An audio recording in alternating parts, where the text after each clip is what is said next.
Assalamualaikum warahmatullahi wabarakatuh. Waalaikumsalam warahmatullahi wabarakatuh. Kembali lagi di Heru Kurniawan Ori. Di konten pada kali ini kita bukan seperti konten sebelumnya, yaitu tentang yang bertemakan diskusi santai. Namun di sini kita mempunyai konten baru yang namanya Kuadrat Reading and Respond.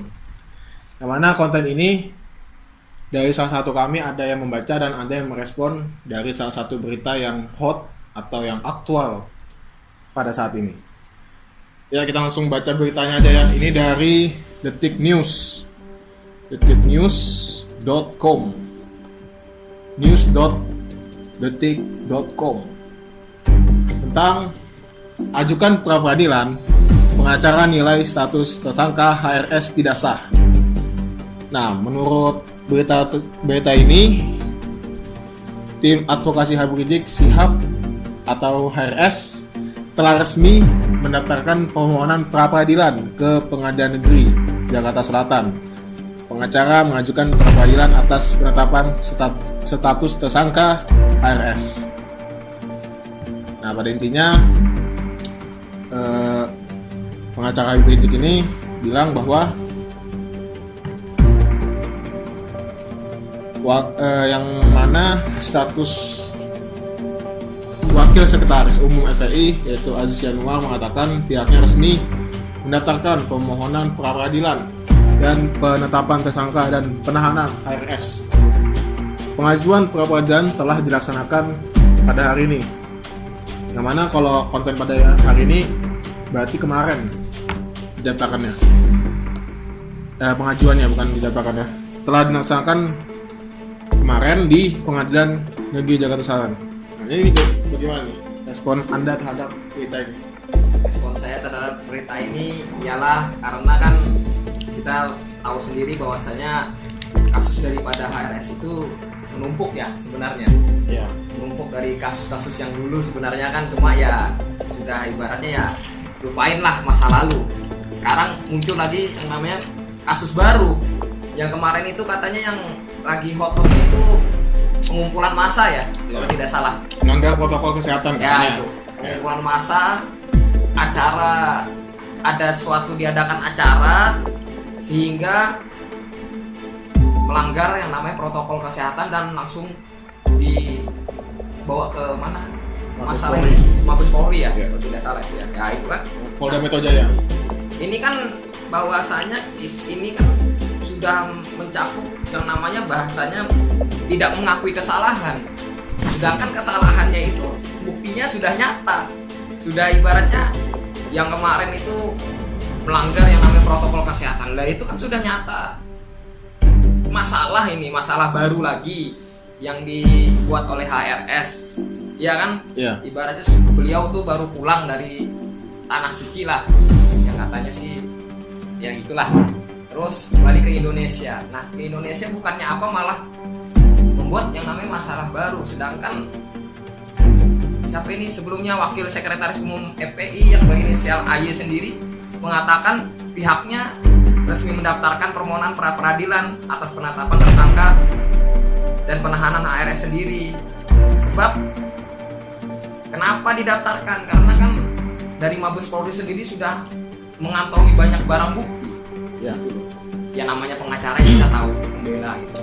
Ya, yang katanya sih ini mereka ini nggak ada diskusi dengan Satgas Covid, gitu. Jadi makanya beliau ini ditangkap, kan sudah ditangkap nih, jadi ditetapkan sebagai tersangka. Menurut dokter Tita kemarin sih, waktu beliau itu wawancara dengan salah satu pihak dari FPI bilang pihak yang menjaga Habibnya itu, laskarnya itu tidak ada diskusi dengan Satgas Covid. Jadi tidak ada izin gitu ya? Iya, makanya itu jadi masalah. Makanya ada yang bilang, loh kemarin kok ada juga yang mengadakan acara tapi tidak ditangkap? Ya ada yang ditangkap karena dia tidak izin, tidak ada surat menyuratnya. Surat menyurat dalam artian administrasi izin keramaian kalau di Polri. Kalau di polisi kan keramaian, kalau di Satgas protokol kesehatan ada dua itu. Ya. izinnya dari Satgas, dari pemerintah daerah, dan dari polisi. Makanya jangan dibandingkan dengan yang sudah ada izin seperti yang ada di Surabaya, seperti ya di daerah Jawa lainnya. Itu kan mereka sudah mengantongi izin, makanya apa? Tidak ada yang namanya panggilan dari polisi misalnya, oh ini pelanggaran, nggak ada polisi bilang begitu karena mereka sudah mengadakan acara. mengantongi izin ya. Iya, tepat sekali karena mereka sudah mendapatkan izin dari pemerintah daerah, polisi, dan Satgas Covid. Gitu. Sedangkan nggak usah jauh-jauh lah ya, kita ambil contoh di Palaran sendiri nih. Itu sebelum mengadakan acara pasti ada yang namanya surat perizinan. Iya, sebelum pandemi ini juga begitu. Iya.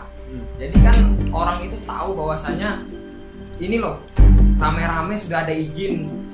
Kalau toh belum ada izin pasti dibubarkan acara itu. Seperti kerumunan banyak kan. Sekarang kan banyak kerumunan ini. Kita kan tidak bisa menyalahkan orang juga melanggar ini, melanggar itu kan. Ya siapa tahu, ya jangan berburuk sangka dulu ya. Siapa tahu orang tersebut sudah mengantongi izin dari Satgas, dari kepolisian, dan dari pemerintah daerah. Misalnya itu mengadakan acara kerumunan seperti pernikahan dan lain-lain kan. Jadi kan kita tidak perlu protes lah. Kecuali mereka belum mengantongi surat izin, oke, kita bisa protes. Karena bukti kita protes itu sekarang kuat karena dia tidak mempunyai surat izin. Tapi kalau kita cuma modalnya nuduh doang, tidak ada bukti yang valid, sama aja kamu skripsi ibaratnya gagal. Iya, kalau kita meneliti suatu objek ilmiah ya, Iya itu. kalau tidak ada masalahnya, buat apa kita teliti? Makanya penelitian itu harus ada masalah. Setelah itu bisa positif, bisa negatif. Jadi percuma gitu loh, penelitian gak ada masalahnya ya percuma ibaratnya. Kamu buka kado, kadonya kosong, gak ada isinya, dan di prank. Nah itu gitu. Jadi ibarat ya harus ada bukti yang valid dulu lah sebelum apa berprotes itu loh, sebelum memprotes seseorang untuk menghakimi dia salah itu harus ada bukti yang valid dulu gitu. Jangan menggunakan asumsi sendiri, sudah langsung menyimpulkan bahwasanya dia salah. Kan para netizen itu mempunyai bukti ya dari media, tidak ada bukti konkretnya itu bukti nyata dari surat menyurat ya, dari dokumen-dokumen asli. Kalau media nih perlu juga bukti, tapi bukan sebagai dasar utama bukti yang diprioritaskan Untuk membantu saja. iya, untuk membantu saja media ini. Paling terakhir lah bukti dari media ini. Yang paling utama itu dokumen asli begitu. Kita lanjut aja ya. Ya, lamaan nanti jadi Berbahaya nanti kalau bahaya nanti. kita salah-salah. Intinya kita merespon atas berita yang hot saat ini, yang aktual saat Ini ini. menurut pandangan saya pribadi ya. Kita boleh nanti sampai. Jadi kesimpulannya, membuat sebuah keramaian kerumunan itu boleh asal ada izin dari Satgas Covid, dari pemerintah daerah, dan dari Polri atau polisi ya. Itu daerah setempat. daerah sempat betul. Dan langsung aja ke berita selanjutnya. Saya sambil ngerokok ya, Ya, biar pikiran saya plong. gas aja. Kalau nggak ngerokok ini ya Allah, mau minum Gas aja. antiseptik rasanya. Langsung dah, gas. Ya, ini dari berita jakartakompas.com. Di sini bahwasanya Kompas.com. ya kompas.com kan. Ya, di sini berita tersebut memuat soal ketentuan ibadah Natal selama pandemi. Wagub DKI, kami mengikuti kebijakan pemerintah pusat. Nah, lanjut. Dalam berita tersebut disebutkan bahwa Wakil Gubernur DKI yang berinisial ARP mendukung kebijakan Kementerian Agama terkait pelaksanaan ibadah Natal selama pandemi COVID-19 ini. Karena kan pandemi belum berakhir ya. Jadi kita harus tetap melaksanakan yang namanya protokol kesehatan agar diri kita ini senantiasa sehat, walafiat, tidak ada penyakit, ya kan. Kita kan tidak mau yang adanya sakit nih. Ibaratnya orang-orang non-muslim ingin melaksanakan ibadah mereka tapi terhalang oleh sakit. Kan ini kan ibaratnya kan hari kemenangan mereka. Iya. Nah, kalau kita sendiri disebut dengan Hari Raya Idul Fitri, kalau mereka disebut dengan Hari Raya Natal. Ya. Nah, di sini kata daripada Wakil Gubernur sudah diatur Kementerian Agama, jadi kami mengikuti kebijakan pemerintah pusat. puncaknya waktu di DKI Jakarta. Ada hari Selasa tanggal 15 bulan 12 bulan 20. Jadi gimana nih? Jadi pemerintah pusat dan pemerintah daerah itu harus kerjasama ya. Apalagi ini masalah yang sangat intens yaitu tentang protokol kesehatan. Yang mana kalau ada hari kebesaran agama itu tentunya pasti membutuhkan orang banyak, bukan masa yang banyak. Pasti ada mobilisasi juga. Jadi pemerintah pusat, pemerintah daerah itu harus saling bekerjasama untuk menetapkan wilayah mana saja yang parah wilayahnya untuk jangan sampai ada acara besar gitu ya, acara besar yang mengumpulkan orang banyak.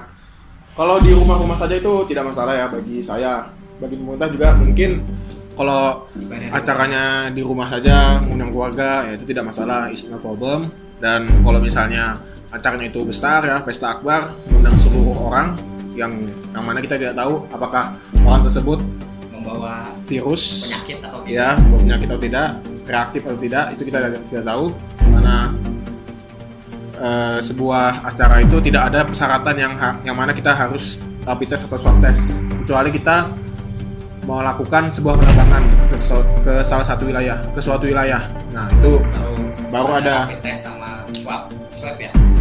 Ya bisa swab test, bisa rapid test, tapi kebanyakan masyarakat memilih rapid test karena biayanya yang terjangkau untuk kalangan ekonomi yang menengah. Ya, paling kan kalau di tempat ibadah kan biasanya kan dicek pakai termogan saja kan. Ya betul. Nggak ada. Ya ribet juga kalau langsung pakai acara rapid dulu. Iya. Masa mau ibadah rapid dulu. Kecuali ada satgas di sana yang memang mengedukasi di sana, mungkin kita bisa memfasilitasi untuk tes PCR atau swab atau rapid test sebelum melakukan sebuah acara hajatan besar. Karena kan Natal ini wah besar sekali. Besar. Akbar. Apalagi kalau di ibu kota Jakarta itu sangat besar. Samarinda sendiri kan kita lihat lah. Iya, di katedral. Di katedral sendiri ya.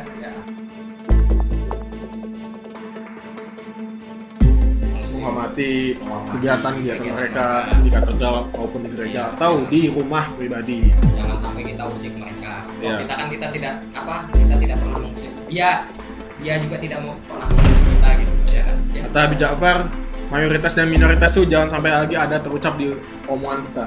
Karena kita sama satu saudara. Bineka Tunggal Ika. Sama. Bineka Tunggal Ika. Ya. Beda-beda tetapi tetap satu jua. Yep. Iya kan, walaupun berbeda agama kita harus satu lah, kita anggap sendiri saudara kita gitu. Jadi tidak ada lagi istilah minoritas dan mayoritas. Kalau Dalam masih ada hal istilah itu yang masih iya. bicara Dalam hal masalah perbedaan. ya dalam hal saudaraan jangan sampai ada terucap minoritas ya sama mayoritas. Ya kita sesama saudara satu bangsa, satu tanah air. Harus damai. Harus damai. Itu memang tujuan kita untuk mendamaikan sebuah, misalnya ada sebuah masalah-masalah ya, konflik-konflik. Nah, itu tujuan kita. Misalnya yang membuat masalah itu dari salah satu agama kita, dari salah satu dua, misalnya Kristen atau Islam nih berseteru, Islam dan Kristen berseteru. Nah, kita nih yang masyarakat, yang society perlu membuat sebuah perjanjian bagaimana kedepannya jangan sampai ada lagi hal-hal yang seperti ini. Nah, jangan sampai ada. Tapi akhir-akhir ini ya nggak ada sih. Alhamdulillah nggak ada. Kita nih saudara lah, itu aja. Ya, itu aja. Kita anggap saudara lah. Ya, jadi kesimpulannya adalah dari berita ini adalah kita harus senantiasa menjaga dan taat patuh kepada protokol kesehatan karena kita harus menjaga diri kita daripada penyakit, ya kan? Yep. Yang seperti saya katakan di awal tadi, masa kita acara besar lagi senang-senangnya, happy-happynya, tapi kita jatuh sakit. Nah itu kan, jadi ya kebijakan ini bagus sebenarnya dikeluarkan, jadi ya tidak apa-apa. Bukan bagus lagi, tapi harus dikeluarkan. Iya. Karena setiap tempat ibadah itu kan diatur jaraknya kan juga. Iya. Untuk menjaga. Bagi yang muslim ya, kebanyakan di masjid, misalnya di Samarinda ini kebanyakan masjid masih ada yang menetapkan protokol kesehatan untuk jaga jarak. Ada juga yang sudah mengabaikan. Itu sih tidak masalah karena itu hak mereka. Hak mereka juga, betul. Karena kebanyakan juga masyarakat sudah menganggap bahwa pandemi ini pandemi biasa sudah. Biasa lah, ibaratnya seperti virus biasa lah. Jadi masyarakat sudah ibaratnya sudah tidak takut lagi lah. Ya, itu nanti kita bahas lagi ya. Bahas Seperti yang tentang awal-awal dulu. Nah, betul. Yang banyak parno atau ketakutan. Ya, jadi Panik buying juga dari Jadi masyarakat. saya mendukung penuh kepada siapapun yang menerapkan protokol kesehatan, karena kan dikatakan kan juga kita harus menjaga kesehatan agar diri kita ini terjaga daripada penyakit. Siapa sih yang mau sakit, ya kan? Masa kita mau ibadah sakit, mau menjalankan aktivitas yang ya seperti hari-hari besar, masa sakit kan di situ kan apa terdapat seperti kesenangan, ya kan? Kegembiraan. Keluarga, ya kan? Iya. Tapi kita harus jatuh sakit, makanya kita harus selalu menerapkan protokol kesehatan, seperti sering memakai yang namanya apa ini, lupa saya, Ayo apa yo? hand sanitizer atau Hand sanitizer atau antis. ya.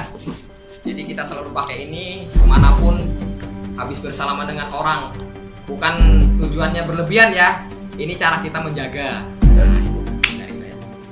Dan kesimpulan terakhir itu pemerintah daerah dan pemerintah pusat harus bekerja sama untuk menetapkan sebuah protokol kesehatan dalam sebuah acara. Apabila masyarakatnya ingin mengadakan sebuah acara yang berpotensi mengumpulkan orang banyak, itu perlu kerjasama antara pemerintah daerah dan pemerintah pusat sekaligus dengan Satgas COVID-19. Nah, gitu. Kita next ke news selanjutnya. Usai diperiksa Polda Metro Jaya, ini dari sumber berita tempo.co. Usai diperiksa Polda Metro Jaya selama 25 jam, Ketua EPI berkata usut seluruh kasus kerumunan. Nah, Ketua EPI yang berinisial ASL meminta polisi mengusut seluruh kasus kerumunan yang terjadi di tengah pandemi COVID-19.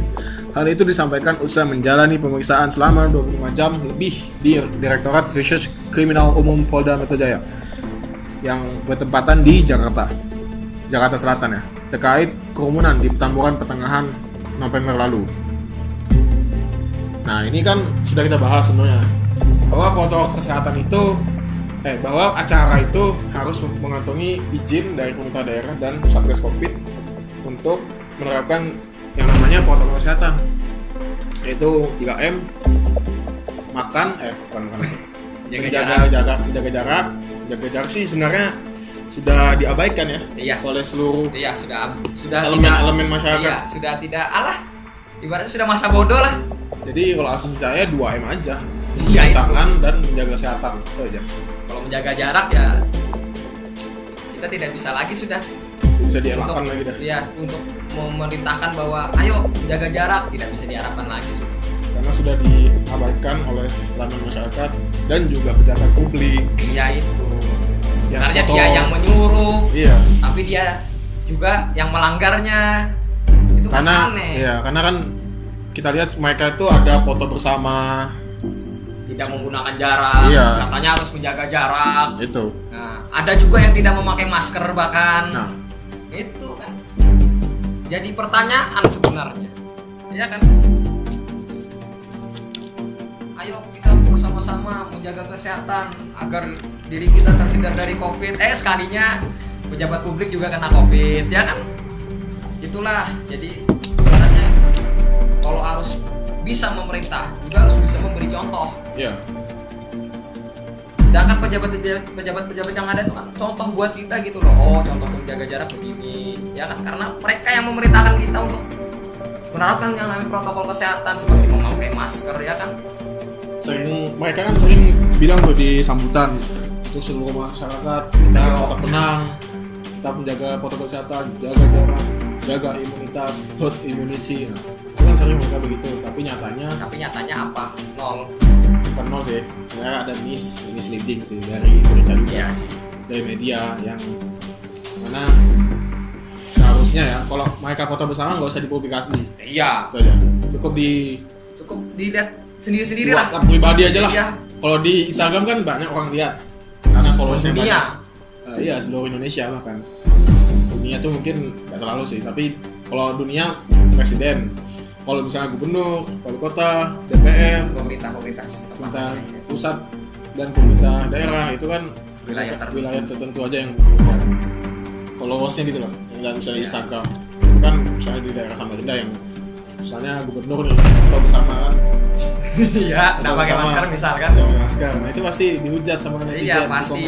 komen. Netizen itu kan kebanyakan kan langsung menilai sisi negatif. Iya, melihat dengan apa yang dia lihat itu aja. Itu aja. Tidak langsung wah ini Tidak udah, menelusuri, langsung tidak. to the point. Dia menelusuri kenapa beliau tidak memakai masker.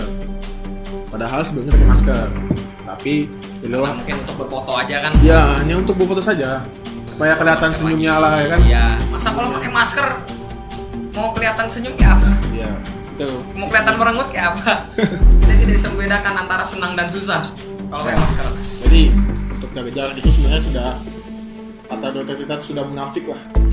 Kita sendiri juga melanggar. Iya. Kita ngomong ini, kita ngomong sudah Iya, melanggar. melanggar sebenarnya. Waktu kita KKN kemarin udah banyak Iya. pelanggaran tentang jaga jarak tuh. Kalau cuci tangan ya sering lah. Kalau cuci tangan Iya. ya sering kalau mau makan atau Makan, mau habis kotor dari bepergian. ya, kotor pasti. Saya aja kalau habis dari bepergian tuh langsung mandi biasanya. Nah ya, sama juga. Saya juga habis bepergian bisa mandi, cuci muka, cuci kaki, cuci tangan. Kadang kalau lagi gerah-gerahnya itu, wah, Nah iya. ya Terus itu? untuk menjaga kesehatan juga lah, kebersihan. Iya. Intinya sih kalau mau aman dari virus ini ya ada di diri kita yang menjaga kesehatan. Kalau masalah vaksin itu ya itu hanya mencegah ya, bukan untuk Itu cuma kebal terhadap itu- virus. Nah, Itu cuma perantara doang. iya. Itu perantaranya agar kita bisa Bukan perantara sih, itu jadi tameng gitu loh. ya Tameng di badan kita. tameng biar kita ya sama kayak kita minum obat juga. Iya kayak obat. Antibiotik. Tapi bukan obat. Ya ini kan vaksin ya, model vaksin ya. Iya, dia fungsinya mencegah. Juga itu kan sebenarnya kan hanya untuk mencegah, jangan sampai ada vaksin corona langsung hilang, ya nggak bisa. Untuk bahas vaksin kita di next berita ini belum. Ya ini Saatnya. cuma kulitnya Mengantar. doang. Banyak mengantarnya ya. Ini cuma kulitnya doang. Jadi respon Anda tadi itu ya Iya. terkait yang mana beliau bilang usut semua Kerumunan kerumunan yang ada. ada. Ya kalau mereka sudah mengantongi izin, oke lah. Iya. Kalau Buat apa? Kalau mereka tidak mengantongi izin, oke lah, usut silahkan. Tapi kalau mereka mengantongi izin, gimana? Iya. Iya. Mau diusutnya mana? Mau diusut pakai cara apa kalau mereka mengantongi izin? Kan kerumunan tuh minimal 20 orang. Coba kita lihat langsung datangi tuh acaranya. Apakah betul 20 orang? Kalau misalnya betul 20 orang ya udah berarti Ya buat apa sesuai. diusut gitu loh? Buat apa Misalnya diusut? Kalau kecuali lebih dari 20 orang tapi jaga jarak. Nah, itu enggak apa-apa juga. itu bisa dikatakan tak apa-apa kan? Karena Iya. menerapkan protokol kesehatan masih walaupun banyak orang. Iya kan? Ya, betul. Apa yang mau diusut? Kecuali sudah banyak orang, jaraknya nggak keatur, protokol kesehatan diabaikan, oke, usut silahkan. Silakan diusut tuh. Kita juga protes juga itu kalau misalnya ada izin acara misalnya majelis-majelis itu seperti yang dikatakan oleh Gus Miftah, kalau beliau dibilangi ini ada izinnya Gus, ada izinnya nih, izin beliau dari pemerintah, dari Satgas, oh ya saya langsung datang. Kalau misalnya beliau diundang sebagai ceramah, nah itu langsung datang. Beliau tidak, yang nggak datang gitu loh. Karena beliau juga takut kena masalah nanti kan, Iya pasti kena masalah. juga keikut gitu. Oke, kalau masalah itu oke, silahkan diusut. Kalau mereka tidak mengantongi, Tidak mengantongi izin harus diusut. Saya setuju itu dengan statement si ketua ini, ketua Iya. FPI. saya begitu. Ya kalau tidak mengantongi izin itu harus Ya. diusut. Itu menurut pandangan kami loh ya. Ya kita next ke news berikutnya. Dari republika.co.id. Republika.co.id. Kalau di Twitter ya namanya republika.co.id. Kalau di situsnya republika.com. Ini tentang seorang ulama yang berpengaruh, orang Islam ya, orang Muslim yang berpengaruh di dunia, 500 orang, Yang berpengaruh di dunia, Berpengaruh di dunia. termasuk beliau, yaitu Kiai Haji Akil Prof. Dr. Kiai Haji Akil Akil Sirot, MA. MA. Nah, jadi PBNU sangat bersyukur ya atas penetapan 50 ya, 50 peralat tadi ya. Peralat. 50 muslim dunia berpengaruh. Salah satunya yaitu Prof. Kiai Haji Prof. Dr. Kiai Haji Akil Sirot, MA. Bagaimana nih tanggapan Anda? Kalau dari saya, beliau ini ya saya jujur ya, saya seorang santri, saya harus takdim kepada beliau, kepada seorang kiai. Ya kalau dikatakan muslim berpengaruh, iya, karena beliau ini wawasannya sangat luas sekali. Mulai dari hukum ini, hukum syariah, macam-macam, itu beliau tahu semua isinya. Sampai dikatakan orang itu beliau ini adalah perpustakaan berjalan. Saking beliau itu ilmunya itu sudah di luar kepala, apa-apa itu sudah di luar kepala. Semua ilmu itu hafal pokoknya. Ya itu. Contohnya yang beliau mengisi di acara apa itu saya lupa itu. Yang beliau menyebutkan istilah-istilah matiki, terus istilah-istilah kayak hadis ahad, hadis sahih, macam-macam beliau tahu semua. Iya. Sehingga beliau ini patut dikatakan 50 Muslim masuk dalam daftar 50 muslim berpengaruh. Muslim dunia yang berpengaruh. Ya itu karena beliau dijuluki orang-orang perpustakaan berjalan. Saking beliau itu ya tahu sendiri kan, seorang kiai, tawaduknya luar biasa beliau itu. Yang pertama itu Recep Tayyip Erdogan yang mendapatkan Turki ya? mendapatkan gelar sih, penetapan aja nih. Muslim dunia berpengaruh, 50 muslim dunia berpengaruh. Yang pertama itu Recep Tayyip Erdogan. Salah satunya ada juga Syekh dari Mesir ya. Ya dari Mesir. Dr. Ali Guma. Terus apa lagi ya? Selain Prof. Kiai Akil Sirot ini juga ada Kiai Al-Mukarram Habib Lutfi ya. bin Yahya Dan Presiden Joko Widodo yang akan kita bahas nanti. Jadi beliau ini mempunyai ilmu yang sangat luas ya. Iya. Sangat luas. Sangat luas sekali. Jadi kalau menurut Anda, kalau Anda judge itu salah. Harus punya ilmu dulu Anda judge. Kalau misalnya beliau ada pernyataan yang salah, ya kita kritik lah dengan bijak, dengan sopan dan santun. Sopan karena beliau seorang kiai. Iya. Jangan sampai kita kepada seorang kiai, walaupun kalian nggak senang kepada, misal ada yang nggak senang kepada beliau, tetap dengan menggunakan akhlak mengkritiknya ya. Iya, dengan jangan akhlak. sampai Dengan sopan. jangan sampai menghina beliau, Iya, macam-macam mencaci. beliau ini ulama.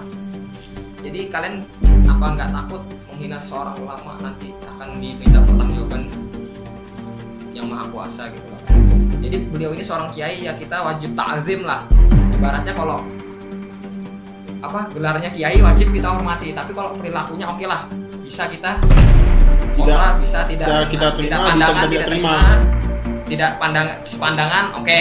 Ya. Tapi kalau mengenai gelarnya kiai ya jangan diikutkan juga. Ya. Oh ini kiai, jangan ikutkan begitu, itu tidak punya akhlak kepada ulama gitu.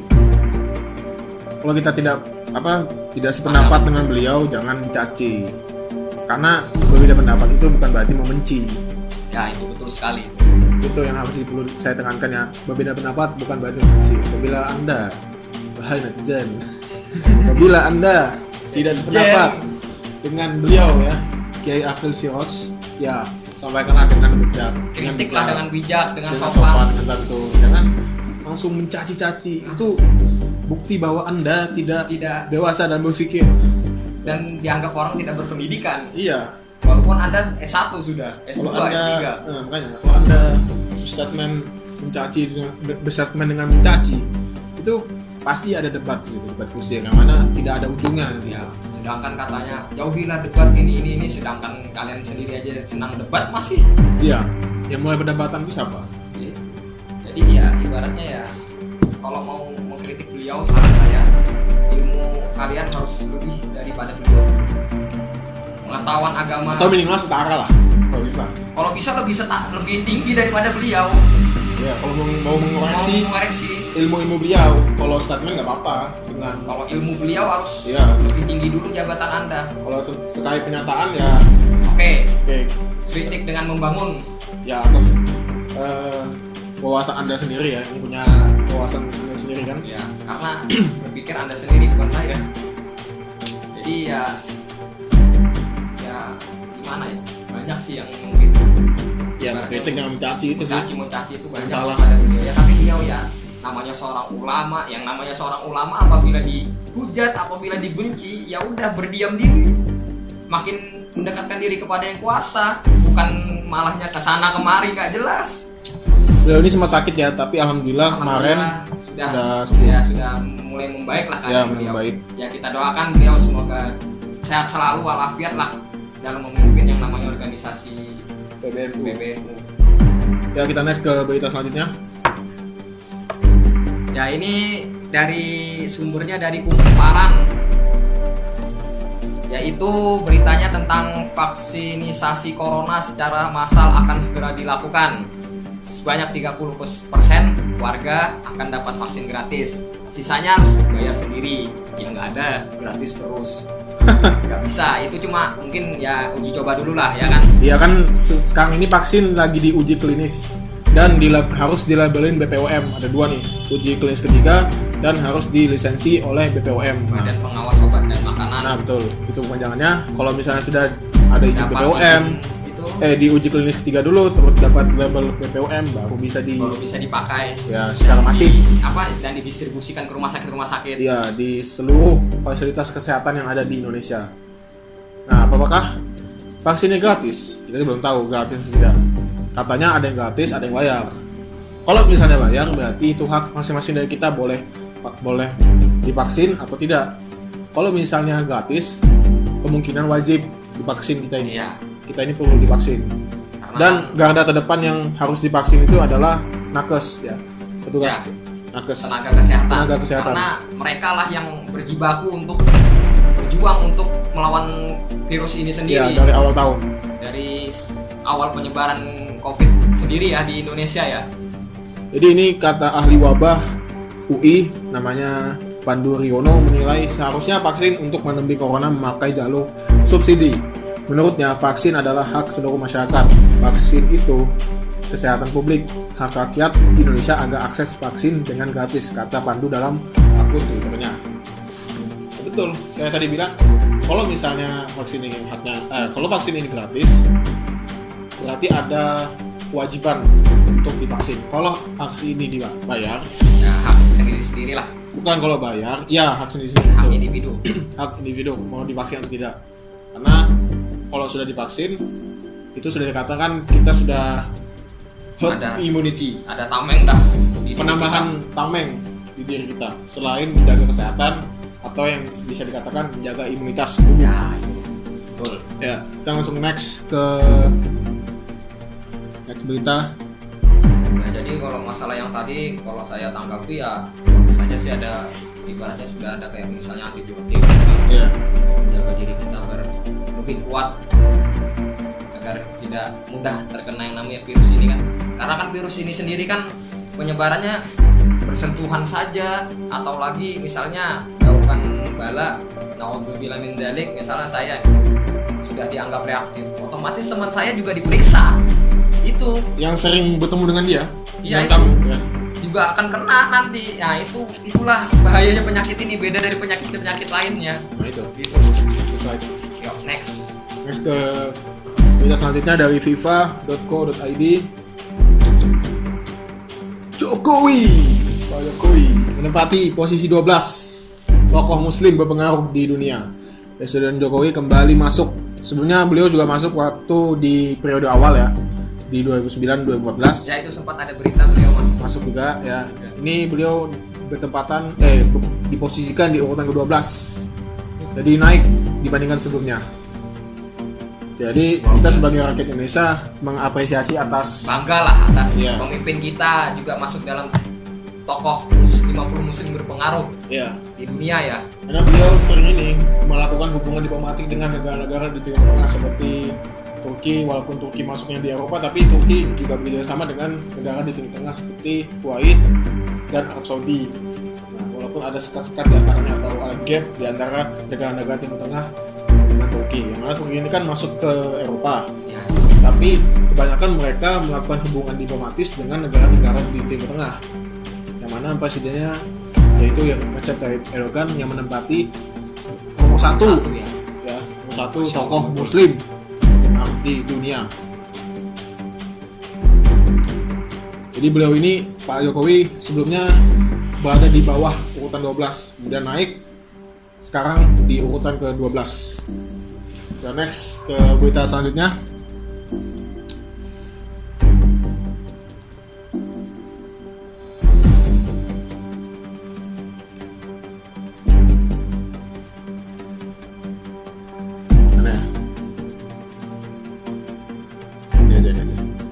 terakhir. Ini terakhir ya. Nextnya nanti lagi kita buat. Ya.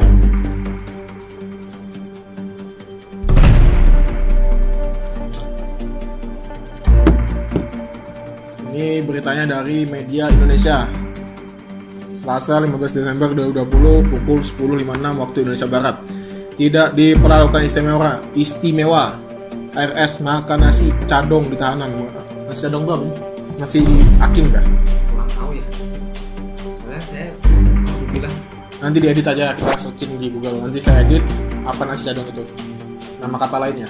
Nah, kepolisian memastikan pimpinan FPI yaitu HRS tidak mendapat perlakuan khusus selama ditahan. Walaupun beliau ini, menurut berita lainnya, HRS itu ditempatkan di sel yang mana beliau pernah sebelumnya di situ.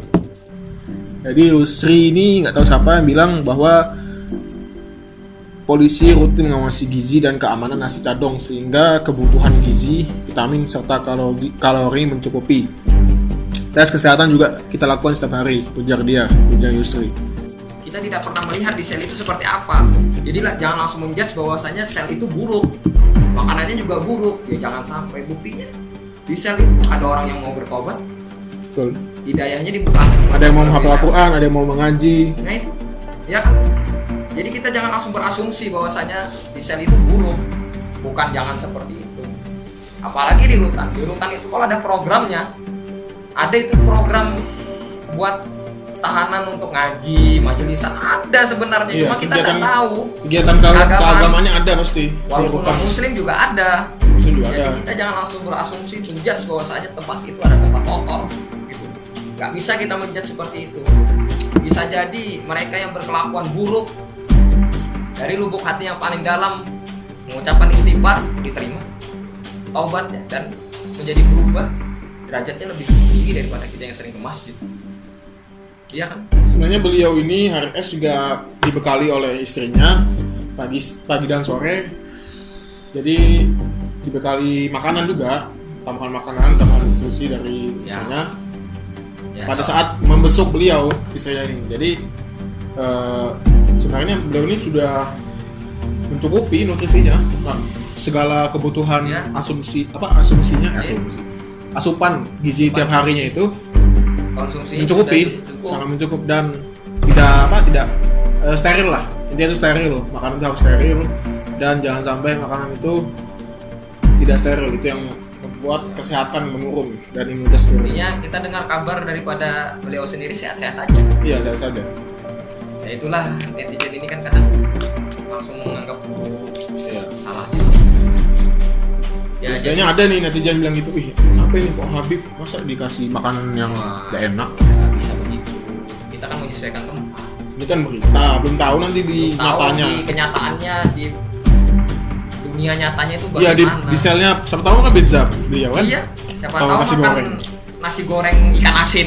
Nah, Mana tahu kita. atau nasi padang. Nah, kalau mau ngerasa ya sudah masuk sel dulu. Iya. Jangan bilang jalik sih. Kalau Anda mau membuktikan, ya kan? Kalau Anda tidak percaya, gitu loh. Silahkan Anda pergi ke sel. Pergi ke sel tuh untuk apa? Sosialisasi. Sosialisasi apa? Kalau sosialisasinya. Jadi beliau ini berbobot tersangka karena unsur pidana dalam pelanggaran protokol kesehatan di pasal 93 Undang-Undang Nomor 6 Tahun 2018 tentang kekarantinaan kesehatan dengan ancaman kurungan 1 tahun atau denda 100 juta. Lalu ada juga pelanggaran berikutnya di KUHP yaitu pasal 160 tentang penghasutan untuk melakukan kekerasan dan tidak menuruti ketentuan undang-undang dengan ancaman 6 tahun penjara atau denda 4.000. Murahnya 4.500 dendanya. Mending bayar dong. Kalau aku sih bayar aja 4.500. Ya mending bayar daripada harus nginap di sel. 6 tahun lagi. Iya. Denda 4.500. Ada lagi. Oh, masa berlapis. Pelanggaran pasal 216 ayat 1 KUHP tentang menghalang-halangi ketentuan undang-undang dengan ancaman pidana penjara 4 bulan 2 minggu atau denda 9.000. Mending aku bayar sih. 9.000 ini jadi 13.500. Seharga nasi campur. Nasi campur. Nasi campur, nasi Ada juga nasi ayam. goreng. Bahkan nasi goreng ada yang harga 12.000. Oh, ini sih yang agak tinggi nih, 100 juta nih.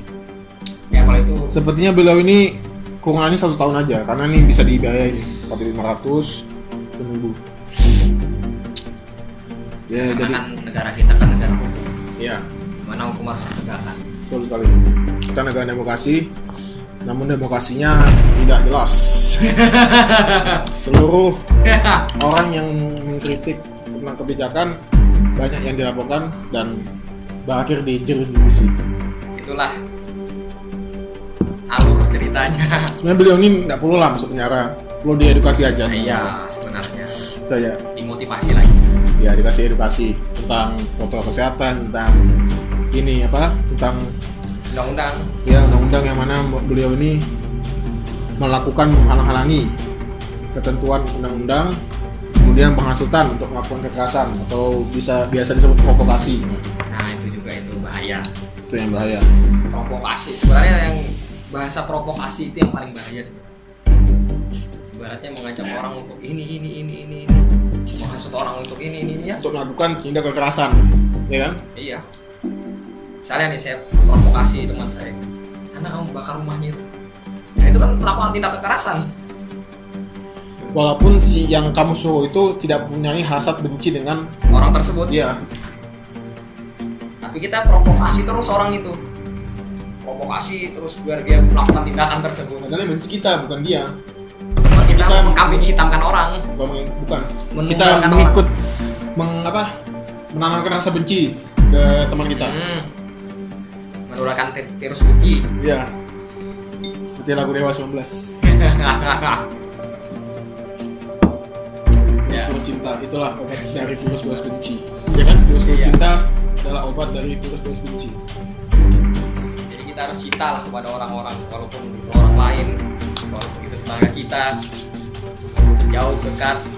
Kita tidak perlu memandang agamanya, ras dan etisnya, karena kita satu Indonesia, persatuan Indonesia. Ini saja yang bisa kami sampaikan. Kurang lebih mohon maaf. Stay tune tetap di konten pada channel YouTube Heru Hanori tentang diskusi santai, bincang-bincang chill dan yang lainnya. Terima kasih. Wassalamualaikum warahmatullahi wabarakatuh. Waalaikumsalam warahmatullahi wabarakatuh.